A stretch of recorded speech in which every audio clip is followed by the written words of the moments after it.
So yesterday I was on Shere Punjab radio, and one of the topics that came up was, what do we do when the people in our life may not have the same values as us? Perhaps they're confrontational.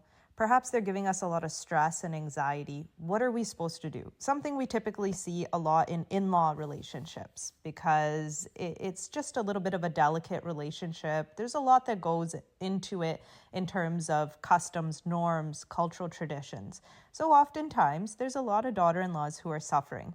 And I alluded to this briefly within the radio interview with Sukhi on Shere Punjab. But essentially, sometimes what's in our control is how to regulate ourselves, how to try to demote the level of importance that someone's actions has, and kind of increase all the other vantage points and tools and resources in our life, so that if someone is acting a type of way, it doesn't impact our mental or physical health. So here is a tiny snippet of an exercise from my somatic healing workbook, the holistic healing workbook.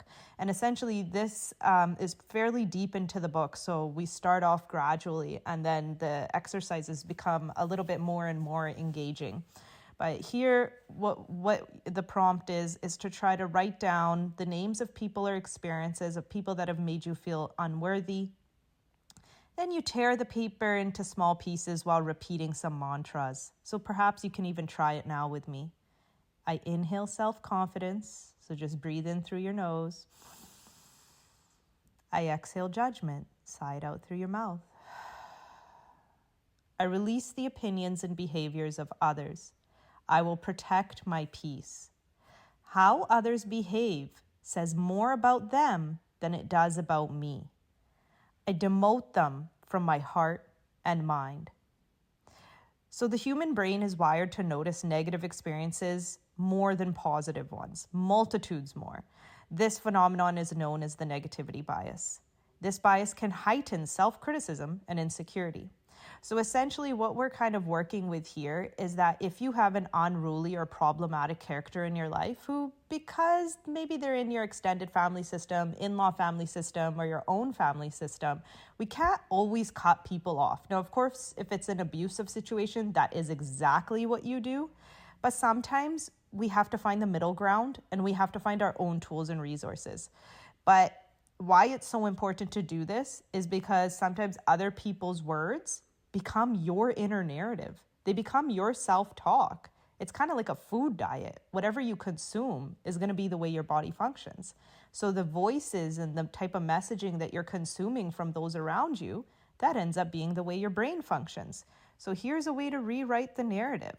All these exercises, these physical and psychological cognitive exercises, are to really create some actionable steps for growth, to release whatever might be trapped inside, and to finally regulate your nervous system, even if you know exactly why it's dysregulated in the first place. So even just rewinding a little bit when it comes to interpersonal relationships, it can help to even analyze, do you even like that person? What are the redeeming qualities you think that they have that you would wish to emulate? And what are the qualities you have that you find difficult about them? When you do this type of work, it helps you create space between the other individual and yourself. It helps you release the hold they might have on your life. It's very hard to just will this care out of you, but sometimes we got to do the work. We got to do these types of exercises. So I hope you enjoyed this little sneak peek into the Holistic Healing Workbook. I really, truly believe in its power to heal and transform and just change someone's life. So I'd love to hear your thoughts. If you have had got your hands on it and ordered it through Amazon, please feel free to shoot me an email. My email is contact@therapycovecounseling.com. Thanks for watching, guys.